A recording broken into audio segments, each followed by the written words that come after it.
আফজাল ভাই, সুবর্ণাপা, রাসেল ইসলাম আসাদ, হুমায়ুন ফরিদী স্যার যখন অ্যাক্টিং করেছে তখন কি ভিউ নিয়ে কথা বলেছিল? আজকে এখানে ওই অলিখিত অনাকাঙ্ক্ষিত হাসির ডিমের সাথে আমাদের কেন সম্পৃক্ত হতে হবে? ভাইরাল হওয়ার জন্য আমি মুখী জাকারির অন্তরে জন্ম নিইনি।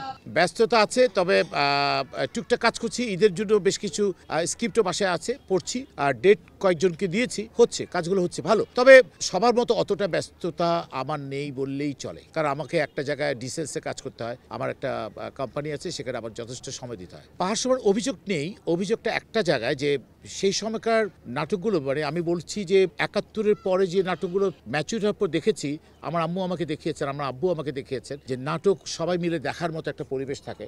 আজকাল ড্রয়িং রুমে কিন্তু বাবা মাকে নিয়ে ইভেন কাজের বুয়ার সামনেও নাটক দেখতে পারা যায় না। সেটা ব্যর্থতা আমার, সেটা ব্যর্থতা আমাদের।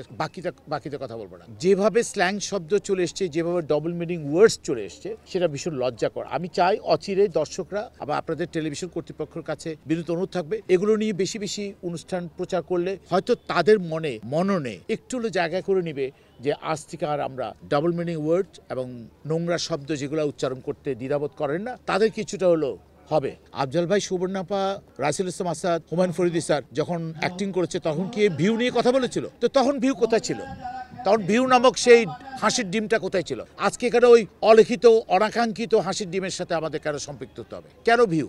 কিসের ভিউ? ভিউ আর কি আরেকটা কি জানো, যে ভাইরাল। এই দুটো শব্দ আজকে ৪-৫ বছর ধরে শুনছি।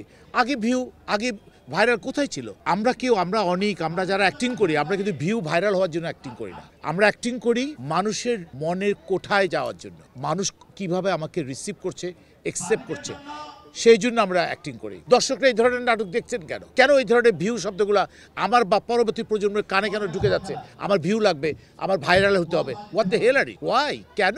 ভাইরাল হওয়ার জন্য আমি মুখী জাকারির অন্তরে জন্ম নিইনি।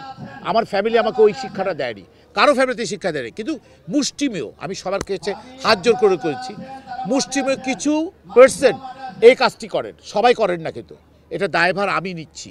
এই কারণে নিচ্ছি, তাদেরকে বুঝাবার ব্যর্থ চেষ্টা আমার দ্বারা হয়েছে বলে মনে হচ্ছে। আমরা সবাই সাবধান হয়ে যাই, আর এই পরবর্তী পরের প্রজন্মকে আমরা নোংরা শব্দ না শোনাই।